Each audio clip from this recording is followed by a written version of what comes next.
ये लो जी, कल हमने जिक्र किया था सिंध के तोहफे का और आज मार्केट पहुंच ही गया, यानी कि गर्मियों का दुश्मन। क्या हाल है जी, खैरियत है? दिखाए ना जी, सिंध का तोहफा दिखाए। सिंध के पंजाब गए? ये सिंध है, सिंध। सिंध के, माशाल्लाह जी।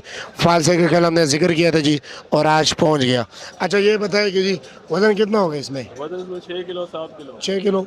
क्या वजह, काफ़ी नॉर्मल नहीं है क्वालिटी? अभी नॉर्मल है ना। हाँ, इतना खास नहीं है। उधर गर्मी ज्यादा है, इधर कम है। अच्छा, उधर गर्मी ज़्यादा है, रास्ते में रास्ते में गड़बड़ हो गया। हाँ? गड़बड़ हो गया। और ये टोकरी का वजन कितना है? टोकरी का वजन, खाली टोकरी का वजन। नहीं नहीं, फालसे समेत। फालसे समेत अभी एक वजन किया है 6 किलो निकला, एक वजन किया है 7 किलो निकला। 7 किलो निकला है। इस वक्त क्या पोजीशन है? इस वक्त अभी गाँव कम है, इसका भी महंगा है। अच्छा, महंगा है और लोग पसंद नहीं कर रहे। लोगों को पसंद है लेकिन ये चीज महंगा है, महंगा है यानी कि खरीद नहीं सकते। खरीद नहीं सकते हैं। अच्छा, रेट क्या है इसका? रेट ये बेच रहे हैं 1000 रुपये किलो। 1000 रुपये फी किलो। गुजारा करके गुजारा करके 100-200 रुपये और कम हो जाएगा। 800 तक आ जाएगा। 800 तक है। आपका क्या क्या कीमत खरीद क्या है वैसे? मैं तो खरीद नहीं है, ये डायरेक्ट आया व्यापारी क्या है। व्यापारी का कमीशन? कमीशन दे। अच्छा अच्छा अच्छा, यानी कि इस वक्त 800 रुपये किलो दे। हाँ, ठीक है जी, शुक्रिया जी, बहुत शुक्रिया।